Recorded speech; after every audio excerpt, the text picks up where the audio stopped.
이러한 역량을 측정하는 문제들 개발할 때는 다 문항 개발 지침이라는 게 있습니다. 그래서 거기서 따지는 것은 이제 난이도 같은 것도 따지고 상중하가, 그다음에 어휘나 배경 지식은 이제 성인 수준이라든가 그 중3 수준 이런 등등등 이렇게 어떠한 기준으로 문항을 만들 것인가 하는 걸 얘기를 하죠. 그래서 여기 세 가지 종류, 사실적 문해, 추론적 문해, 비판적 문해에서 각각이 사실적 문해가 제일 쉬운 거니까 제일 많이 출제하고, 그 다음에 추론적 문해, 5대 3대 2 정도를 한다. 그 다음에 뭐 여기 뭐 원칙들이 몇 가지가 정해지죠. 그래서 문항은 뭐 사지선다로 한다.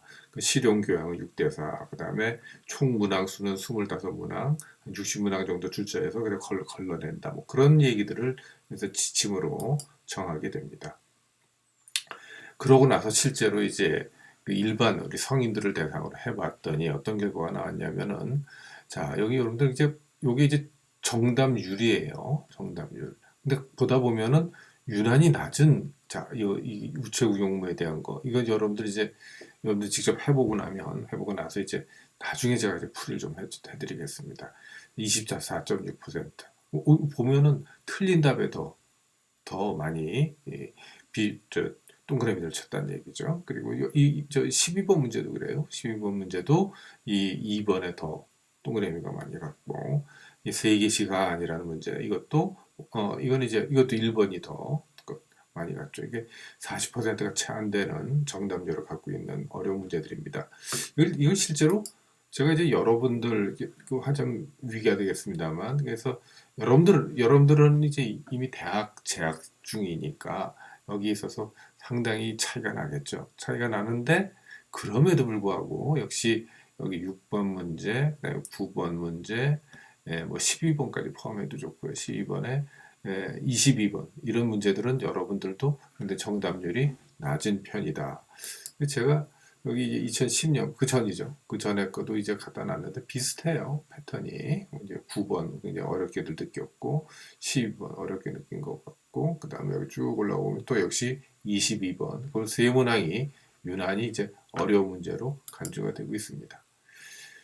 그래서 조사해 보니까 어떻게 나왔냐, 비문해율부터 우선, 그러니까 옛말로 치면 이제 까막눈이죠. 그러니까 문맹, 완전 비문해자와 부분적 비문해자로 갈리는데, 옛말로 치면 이제 문맹.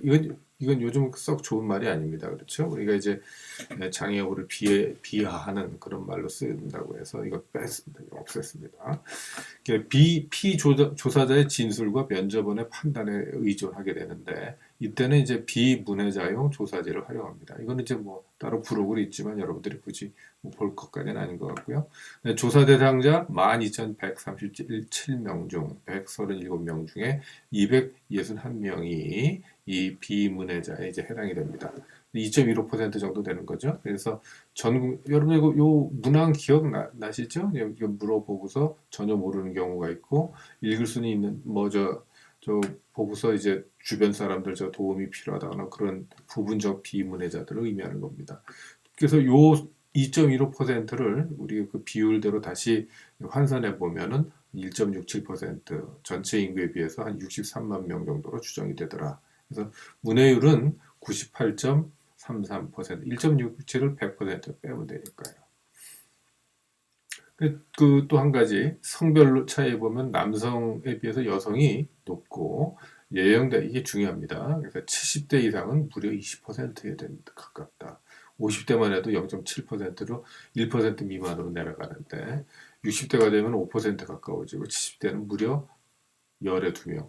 그다음에 지역별 차이도 이게 또 연결이 됩니다. 이제 군지역이고 직업별 차이에서도 농림업 종사가 상당히 높은 걸로. 이거 연결시켜 보세요. 군지역의 70대 어르신들 이렇게 연결이 되죠. 게다가 뭐 이거 이제 속성에 따른 문맹률들은 이제 앞에 숫자로 넣은 것을 이제 그래프로 그려본 것입니다. 근데 뭐 크게 이제 달라지는 건 없고, 성별 연령별 비문해율에서 한 가지 여러분들이 유의할 것은 이제 70대인데 70대 특히 여성과 남성을 한번 비교해 보세요. 그러면은 남성은 그나마 9.1%로 이제 뭐 10%가 채 안 되는데 여성의 경우는 30%에 가깝습니다. 이걸 평균을 냈으니까 20%라고 우리가 계산이 나왔던 거죠. 그 다음에 특히 뭐 60대의 경우 이제 여성 이제 7.6%에 달할 정도로 6, 70대의 여성들이 비문의율이 상당히 높게 나타납니다. 그 배경 중에 하나는 요 70대에 속하는 분, 이게 이제 2008년도 조사니까요. 이분들이 전쟁에 참여했던 세대들입니다. 그래서 전쟁에 우리 한국 전쟁에 참여하면서 까막 눈으로 참여했지만 그러니까 비문해자로서 이제 참여했지만 군대 생활을 익히기 위해서 한글을 가리켰습니다. 한글을 가리켜서 첫 번에 했던 일들이 편지를 써서 고향에 보내는 거였죠. 근데 그 편지는 답장들이 잘 안 옵니다. 왜냐하면 부인들이 또 역시 글을 몰랐기 때문에. 자, 그게 우리 현대사의 한 그 어두운 면이죠. 그다음 그 지역별 비문해율에서도 역시 이제 그 어느 쪽이 농촌, 이게 농촌 지역이냐, 군 지역이냐 이게 많으냐 하고 이제 연결이 되는데 보다시피 어느 쪽? 자, 여러분 보면 이제 전남 6.3%로 굉장히 높고 제주가 또 5.4%로 높은 편입니다. 물론 이제 강원도도 5.2%로 결국 낮다고 할 수 없는 세 지역이 좀 높은 편이고 여기다가 이제 대도시, 중소도시, 군지역으로 해보면은 군지역이 또 역시 요 세를 대표하는 것과 같이 높게 나타나더라 이렇게 되죠. 직업별 비문해율을 살펴보면은 여기서 이제 농림업 쪽이 유난히 높다는 거, 비문해율이 높다는 게 이제 드러나고 단순 노무, 그다음에 주부가 이제 그 다음인데 이게 비교가 안 될 정도로 높습니다. 농림업 종사자가 다 연결이 되죠. 학력 수준별 비문해율 이게 당연한 겁니다. 무학 초중 때가 40%에 가깝게 비문해율이 높습니다.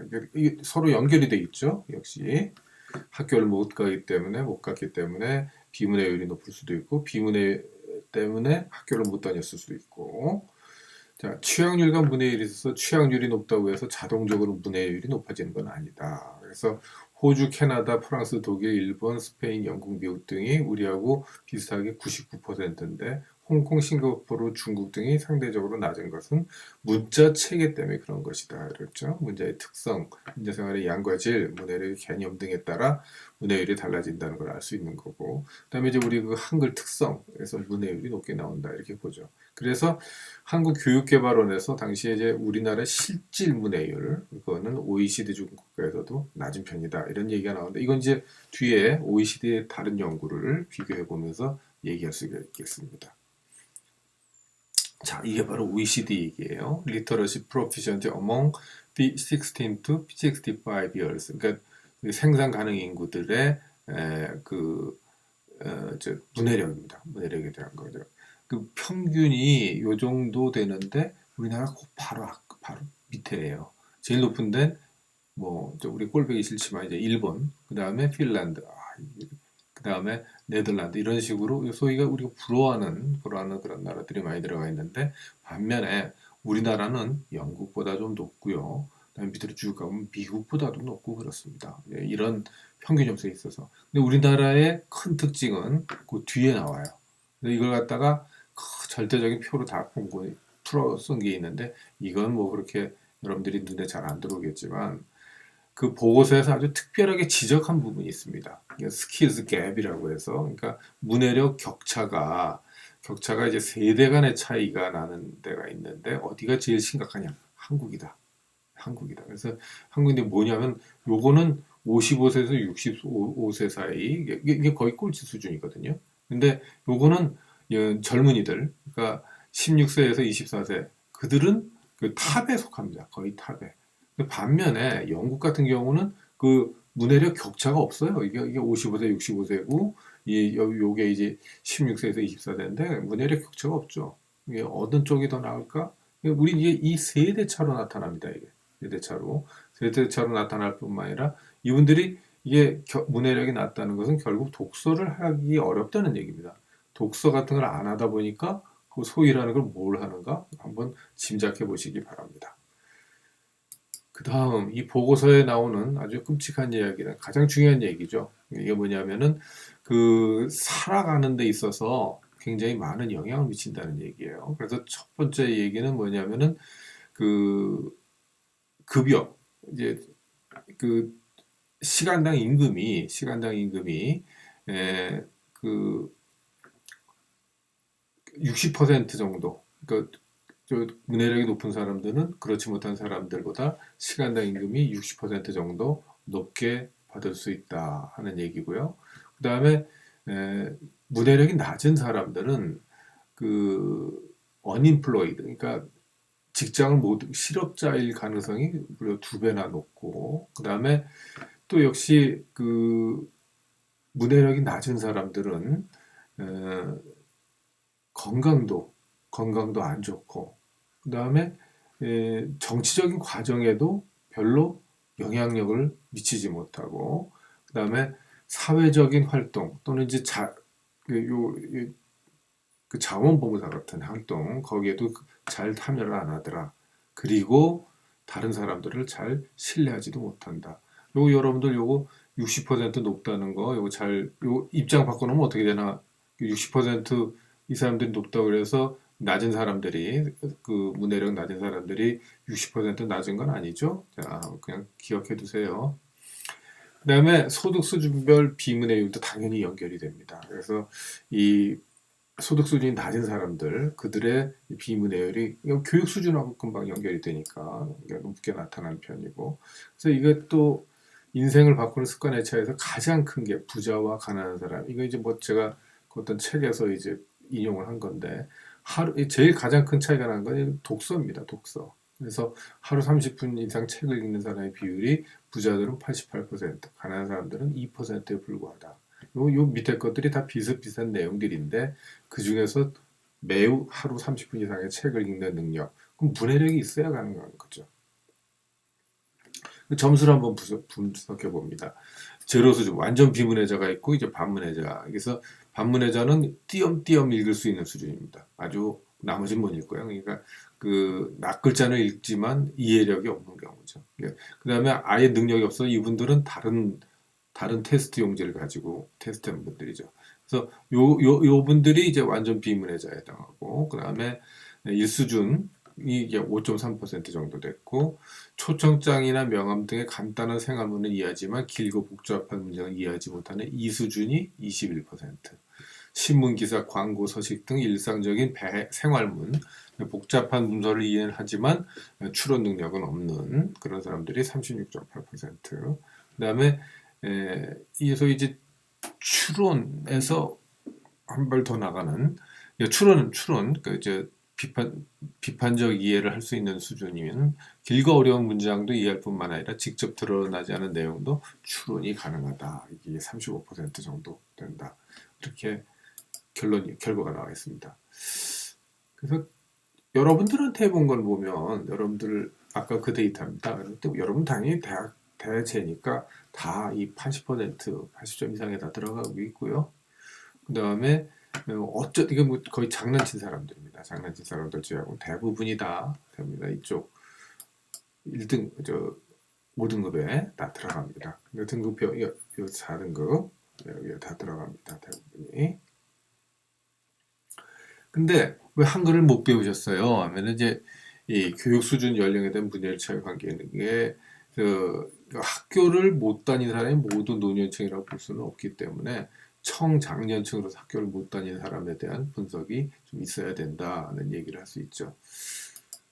그리고 이 글을 읽고 쓸 줄 모르면 뭐가 불편합니까? 했을 때는 이 공공생활, 이게 제일 큰 게 이거예요. 은행이나 관공서를 쭈삣쭈삣 못 찾아갑니다. 그 다음 게 이제 뭐 사용설명이나 처방전 읽기 힘든 거, 그 다음에 편지를 못 쓴다는 거, 이런 얘기들입니다. 그런데 더 특히 이제 몰라서 곤란한, 아까 우리 그 수업하면서 여러분 느꼈겠지만 전문 용어가 제일 미치는 거예요. 제일 어렵게 느껴지는 거고. 근데 그렇다고 해서 이 나이에 또 배우겠다? 그렇지가 않아요. 또 특별 이상합니다. 비문해자 261명 중에 딱 20% 정도만이 한글을 배우기 하겠다. 이게 뭐 이제 와서 뭘 배워 하는 그런 분들이 좀 많다는 것. 그래서 문해사업 방향도 전체적으로 좀 점검이 필요하다는 사실을 보여준다는 거죠. 자, 요거는 여러분들이 그냥 보시기 바랍니다. 아까 제가 얘기했던 것처럼 우리 전쟁 때문에 잠깐 헤어졌던 그 부부가 남편은 그 군대 생활의 편의를 위해서 한글을 좀 배우지만 그래서 첫 편지를 보냈지만 답장을 못 보냈던 그 할머니가 이제 한글 학교를 다니면서 한글을 익혀서 예, 할아버지한테 답장을 보냅니다. 그거 한번 여러분들 보시기 바랍니다. 자, 이제 이 문해력에 대한 얘기도 이제 마쳤는데 그 지난 시간에 공부했던 한글의 힘에 나오는 세종대왕, 세종어제 훈민정 서문에 나오는 글이죠. 이거 요즘 우리가 쓰는 평이한 말로 바꾼 겁니다. 우리나라 말이 중국과 달라 한자와는 서로 통하지 아니하여서 이런 까닭으로 어리석은 백성이 말하고자 하는 바가 있어도 마침내 지의 뜻을 펴지 못하는 사람이 많다. 내가 이것을 가엾이 생각하여 새로 28자를 만드니 모든 사람들로 하여금 쉽게 익혀서 날마다 쓰는데 편하게 하고자 할 따름이다. 세종대왕이 뭐라고 하셨다고요? 애민치국입니다. 애민치국. 그 정신을 이렇게 뚜렷하게 알 수 있는 글도 없죠. 세종대왕 이야기는 이제 독서편에서 이제 마무리를 지을 예정이고 여기까지 이제 두 번째 이야기를 마치도록 하겠습니다. 수고하셨습니다.